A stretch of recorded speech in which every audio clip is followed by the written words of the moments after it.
6 months എങ്കിലും കഴിഞ്ഞിട്ടേ ചെയ്യാം. സിസേറിയൻ സെഷനൊക്കെ കഴിഞ്ഞവരാണെങ്കിലും 6 months, ഹെർണിയ കഴിഞ്ഞിട്ടുള്ളവരാണെങ്കിലും 6 months, അതുപോലെ തന്നെ ഹാർട്ടിനൊക്കെ വലിയൊരു പ്രോബ്ലം ഒക്കെ കഴിഞ്ഞിട്ടുള്ളവരാണെങ്കിലും ഒരു 6 months കഴിഞ്ഞാലും അവർ ഫോഴ്സിൽ ചെയ്യാനായിട്ട് പാടില്ല. വളരെ മൈൽഡായിട്ട് മാത്രമേ അവർ ചെയ്യാനായിട്ട് പാടുള്ളൂ. സ്റ്റിൽ അവർക്ക് ചെയ്യാം, കാരണം നമ്മളുടെ മനസ്സിനൊരു ക്ലാരിറ്റി കിട്ടുന്ന ഒരു പ്രാണായാമമാണ്, അവർക്ക് ചെയ്യാം. പക്ഷെങ്കിൽ ഫോഴ്സിൽ ചെയ്യാനായിട്ട് പാടില്ല. Thank you madam. Hello ma'am, പറയും എപ്പോഴാണ് ഇത് ചെയ്യണം നല്ലത്? രാവിലെയാണ് ചെയ്യാൻ നല്ലത്, കാരണം നമ്മളെ വയറ് ഒന്നുമില്ല ഒഴിഞ്ഞിരിക്കുന്ന സമയത്ത് ചെയ്യുന്നതാണ് നല്ലത്. വൈകുന്നേരമൊക്കെ ആകുമ്പോൾ നമ്മൾ സ്നാക്സ് ഒക്കെ കഴിക്കുമല്ലോ, ഏറ്റവും കൂടുതൽ ഉപകാരം കിട്ടുക നമ്മൾ ഒന്നുമില്ലാത്ത എംപ്റ്റി സ്റ്റൊമക്കിൽ ചെയ്യുന്നതാണ് ഏറ്റവും നല്ലത്. കാലി വയറിൽ. മാഡം ഓരോന്നും എത്ര തവണ വീതം ചെയ്യണം? 10 തവണ വെച്ചിട്ട് ബിഗിനേഴ്സിന് 5 മുതൽ 10 തവണ എന്ന് പറയുന്നത്. 5 മുതൽ 10 തവണ ചെയ്തിട്ട് നമുക്കൊരു നോർമൽ ബ്രീത്ത് എടുക്കാം. ശ്വാസം ഉള്ളിലേക്ക് എടുക്കാം, ശ്വാസം പുറത്തേക്ക് വിടാം. 3 തവണ നോർമൽ ബ്രീത്തിങ് ചെയ്യാം. പിന്നെയും നമുക്കൊരു 10 തവണ ചെയ്യാം. പിന്നെയും ഒരു നോർമൽ ബ്രീത്ത് എടുക്കാം. പിന്നെയും ഒരു 10 തവണ ചെയ്യാം. അങ്ങനെ ഒരു 30 പ്രാവശ്യം ഒരു സ്ട്രെച്ചിൽ ചെയ്യാം. ഒറ്റയടിക്ക് 30 പ്രാവശ്യം പോയി ചെയ്യരുത്. ആദ്യം ഒരു 10 തവണ ചെയ്യാം. എന്നിട്ട് നോർമൽ ആയിട്ടുള്ള ശ്വാസം എടുക്കുക 3 പ്രാവശ്യം. അത് കഴിഞ്ഞ് പിന്നെയും ഒരു 10 തവണ ചെയ്യാം. പിന്നെ നോർമൽ ആയിട്ട് 3 തവണ ശ്വാസം എടുക്കുക. പിന്നെയും ഒരു 10 തവണ ചെയ്യാം. അങ്ങനെ ചെയ്താൽ തന്നെ ആദ്യത്തെ ബിഗിനേഴ്സിന് ഒരു മെന്റൽ ക്ലാരിറ്റിയും ഒരു നല്ല രീതിയിലുള്ള ഒരു മനഃശാന്തിയും ഒക്കെ സമാധാനവും ഒക്കെ കിട്ടും. Okay, thank you. Harikumar S കൈ പൊക്കിയിട്ടുണ്ടായിരുന്നു. അതെ അതെ. Good evening madam. ഈ കപാൽഭാതി 1 മിനിറ്റ് എത്ര ചെയ്യാം? 1 മിനിറ്റില് ബിഗിനേഴ്സിന് 2 തവണ. ബാക്കി എല്ലാന്റെ സംശയം ബാക്കി പലരും ചോദിച്ചു, ഹെർണിയയുടെയും കാര്യങ്ങളൊക്കെ ചോദിച്ചു, എല്ലാരും പറഞ്ഞു, സംശയമില്ല. പിന്നെ ഒരു ചോദ്യം കൂടെ, വെയിറ്റ്ലെസ് കുറഞ്ഞവര് കപാൽഭാതി ചെയ്യാമോ? വെയിറ്റ് കുറഞ്ഞവരോ? ഭയങ്കര സ്കിന്നി ആയിട്ടുള്ള മെലിഞ്ഞിരിക്കുന്നവരെയാണ് ഉദ്ദേശിച്ചത്? അല്ല, ബോഡി ഇൻഡെക്സ് ഉണ്ടല്ലോ, അതായത് ബോഡി മാസ് ഇൻഡെക്സ് കുറഞ്ഞവരെയാണോ? കുറഞ്ഞവർക്ക്, അതെ, കുറഞ്ഞവര് ഇത് ചെയ്യാമോ ചെയ്യാതിരി?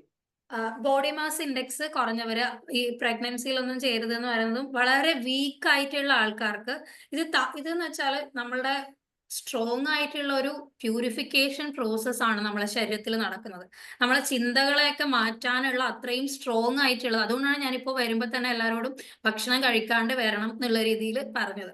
അത്രയും സ്ട്രോങ് ആയിട്ടുള്ളതാണ്. അപ്പൊ അത് കപ്പാസിറ്റി ഇല്ലാത്ത ആൾക്കാർ ചെയ്യുകയാണെങ്കിൽ ക്ഷീണം വരാനുള്ള ചാൻസ് ഉണ്ട്.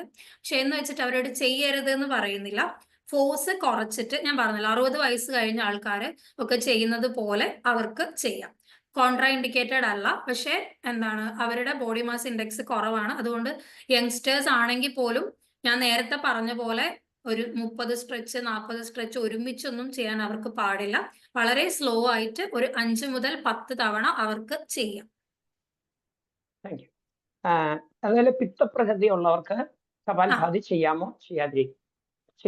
ആക്ച്വലി കഫപ്രകൃതി ഉള്ളവർക്കാണ് കൂടുതൽ നമ്മൾ കപാൽഭാതി അതുപോലെ തന്നെ ഭസ്ത്രിക പ്രാണായാമങ്ങൾ കൊടുക്കുന്നത്. കാരണം എന്താണെന്ന് വെച്ചാൽ അവരുടെ ബോഡിയിലാണ് കൂടുതൽ ഈ ഫാറ്റ് ബേണിങ്ങും അല്ലെങ്കിൽ അങ്ങനത്തെ കാര്യങ്ങൾ നടക്കുന്നത്. പക്ഷെ പിത്തപ്രകൃതിയുള്ള ആൾക്കാർക്ക് ചെയ്യാം, കാരണം കൂടുതലായിട്ടുള്ള ദേഷ്യം അങ്ങനത്തെ കാര്യങ്ങളൊക്കെ പിത്തപ്രകൃതിയുള്ളവരിലാണ് കണ്ടുവരുന്നത്.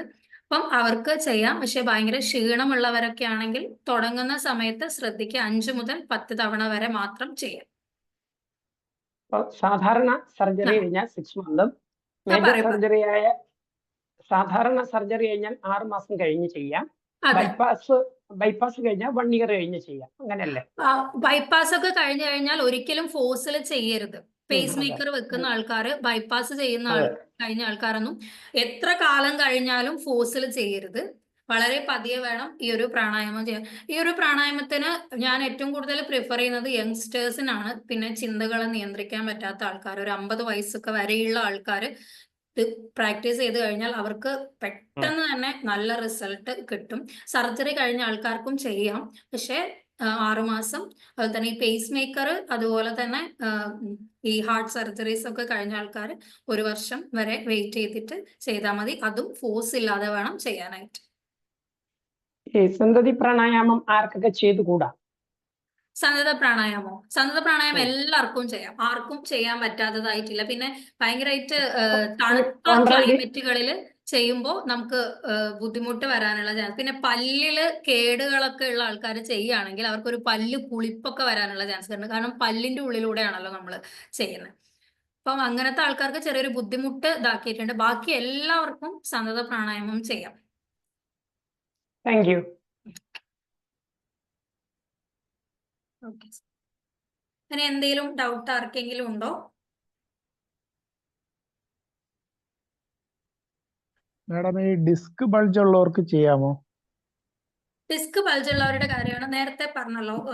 ഇരിക്കുന്ന പൊസിഷനിൽ കുറച്ച് ഫോഴ്സ് വരാൻ ചാൻസ് ഉള്ളത് കൊണ്ട് നമ്മൾ ഏതൊരു വേർട്ടിബ്രയിലാണോ അവർക്ക് ഇത് വന്നിട്ടുള്ളതെന്ന് നമുക്കൊന്ന് നോക്കണം. അപ്പം ഫോഴ്സ് ചെലുത്തുന്നതുകൊണ്ട് തന്നെ അവർ ചെയ്യാതിരിക്കുന്നതാണ് നല്ലത്. കാരണം ഡിസ്ക് ബൾജ് മാറ്റങ്ങൾ ശരീരത്തിൽ ഉണ്ടാക്കാനുള്ള ചാൻസസ് ഉണ്ട്, കാരണം കുറച്ച് ഫോഴ്സ് ഉണ്ട്. സന്തത പ്രാണായാമം മാത്രം അവർ ചെയ്താൽ മതി. Thank you. അടുത്ത ആഴ്ചത്തെ ക്ലാസ്സിൽ എല്ലാവരും പങ്കെടുക്കുക. ഈ എനർജിനെ പറ്റി ഞാൻ പറഞ്ഞിട്ടുണ്ട്, ചക്രങ്ങളെ പറ്റി പറഞ്ഞിട്ടുണ്ട്. 7 ചക്രങ്ങളിലെയും ഊർജ നിലകൾ ഉണ്ട്. അപ്പം ആ ഒരു ചക്രത്തിലെ ആജ്ഞാചക്രമാണ് നമ്മളുടെ 2 പുരികങ്ങളുടെയും മധ്യത്തിൽ സ്ഥിതി ചെയ്യുന്ന ഭാഗത്ത്, അതായത് ഈ ഒരു ഭാഗത്ത് 3-ാം കണ്ണെന്നൊക്കെ പറയും. മൂന്നാം കണ്ണിലെ ചക്രം, 3rd eye ചക്ര എന്നാണ് ഇംഗ്ലീഷിൽ പറയുന്നത്. അപ്പൊ ആ ഒരു ഭാഗത്തെ എനർജി എങ്ങനെ ബാലൻസ് ചെയ്തുകൊണ്ടാണ് നമ്മൾ ഈ ഒരു ത്രാടക പ്രാണായാമം ചെയ്യാനായിട്ട് പോകുന്നത്. ഈ ഒരു ഭാഗം ഇമ്പോർട്ടൻ്റ് ആണ്, കാരണം ഇവിടെ നമുക്കൊരു ചക്രം മാത്രമല്ല, ഇവിടെ ഒരു മർമ്മമുണ്ട്. അതുപോലെ തന്നെ അത്രയും ഇമ്പോർട്ടൻ്റ് ഉള്ള ഒരു ടോപ്പിക്കാണ് ത്രാടക പ്രാണായാമത്തിന്റെ. അപ്പൊ എല്ലാരും വരാം. സ്മിതയ്ക്ക് എന്തോ ഡൗട്ട് ഉണ്ടോ? ലാസ്റ്റ് പറഞ്ഞ പ്രാണായാമത്തില് കൈ അവസാനം വെക്കണ്ടേ?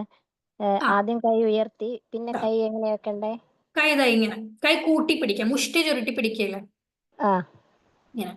നമ്മളിത് ഇതിനെ ഇങ്ങനെ ഒരു അർത്ഥം വെച്ചാൽ മതി. നമ്മൾ ഇങ്ങനെ പിടിച്ചിരിക്കുന്ന കുറെ കാര്യങ്ങൾ ഉണ്ടാവുമല്ലോ ലൈഫിൽ, ഇല്ല വിട്ടുകളയില്ല, ചിലർക്കൊന്നും ക്ഷമിച്ചു കൊടുക്കില്ല, ഇങ്ങനൊക്കെ കാര്യങ്ങൾ ഉണ്ടെങ്കിൽ അത് നമ്മൾ വിട്ടുകളയും, തുറന്നിട്ട് നമ്മൾ വിട്ടുകളയും.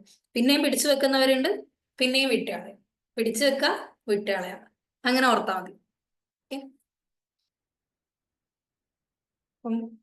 അപ്പൊ ഇന്നത്തെ ക്ലാസ് ഞാൻ അവസാനിപ്പിക്കുകയാണ്. അടുത്ത ആഴ്ച കാണാൻ. സർ, പ്രമോദ് സർ എന്തെങ്കിലും പറയാനോ? Thank you, madam. Thank you very much. Thank you, ma'am. Thank you, sir. Thank you, ma'am. Thank you, ma'am. Thank you very much. Thank you, ma'am. Thank you. Record ആർക്കെങ്കിലും വേണം, അതായത് ഒന്നുകൂടി കാണണമെന്നുണ്ടെങ്കിൽ എനിക്കൊരു message ഇട്ടാൽ മതി, ഞാൻ അതിന്റെ അപ്ലോഡ് വീഡിയോ അയക്കാം. Thank you. സാർ, ഇന്ന് ഞാൻ കുറച്ച് വൈകില്ല, റെക്കോർഡ് ക്ലാസ് എന്തെങ്കിലും നന്നായിരിക്കും. എനിക്കൊരു മെസ്സേജ് അയച്ചാൽ മതി കേട്ടോ, ഞാൻ അത് ആവുമ്പോൾ അയക്കും. Thank you. Thank you. ശരി. ഓക്കെ.